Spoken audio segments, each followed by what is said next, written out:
What is republic? The word republic actually comes from a Latin phrase res publica, which simply means something related to public or public affair or public matter. And simply Romans used to describe it as government. And the best way to answer the question what a republic was is to go back and think in the way Polybius described. Polybius was a Greek statesman and author of 2nd century BCE. He actually lived in Rome and got a chance to see government and Roman culture up close. Therefore, he decided to write a history about it. And the fundamental question he tried to answer in the history was how was it that the Roman Republic came to acquire an empire? That is, Rome went from being a regional power in about 200 BCE to being a world power about 53 years later.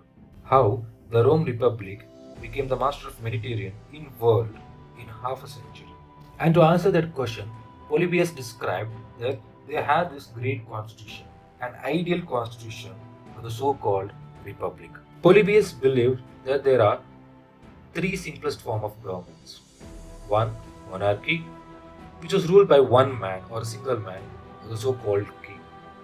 Then aristocracy, which was ruled by the best or the wealthiest class, wisest class, or as they say in the modern history, as a property class.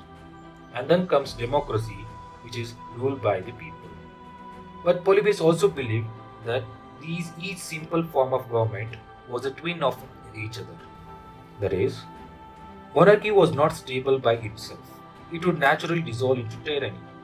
Reason is, if there is a good king who ruled well, who ruled in an idealistic manner and gained the respect of his public or the subjects, later his son or grandson would forget about these idealistic beliefs and lose the respect of subject and turn the monarchy into a tyranny.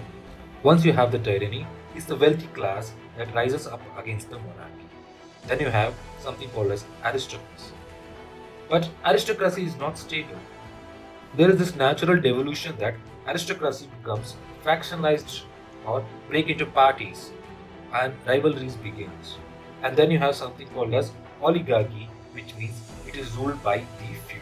And that turns again into the tyranny. What happens in oligarchy is particular people are oppressed, and that particular section of people rise up, and then comes democracy. Polybius believed democracy was the least stable because there was no way people by themselves can establish the institutions that were necessary to constrain everyone or to keep everyone in check and run a smooth government. So democracy devolves into ochlocracy, which is called as mob rule. Or even sometimes democracy leads to anarchy, that is absence of government entirely.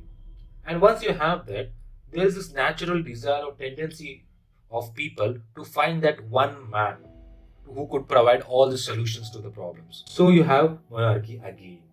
So you have this cycle that goes through three different constitutions.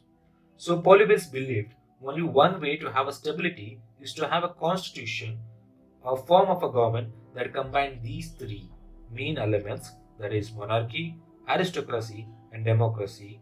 And if you have these three elements in a rightful balanced manner, you have the stability and thus you get this republic. We are all aware of the freedom struggle that India went through during the 19th century. After gaining independence on August 15, 1947, the leaders of India sought to have a solution where the rights and freedom of the people are not violated. Indian leaders came with an idea of democratic republic. What does democratic republic actually means? On one hand, we have democracy, where people have the right to elect their leaders. And on the other hand, we have a republic, where it's a system or a government where the head of a nation is not a monarch. Combining this, we get democratic republic. And on 26th January 1950, it was enforced to commemorate Purna Swaraj resolution proclaimed by Indian National Congress on the same day in 1930.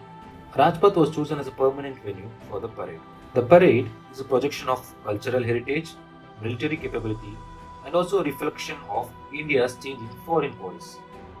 Chief guests are chosen keeping in the mind of our bilateral relations. Till early 60s, India's invite to this Republic Parade was mostly to the other non-aligned countries.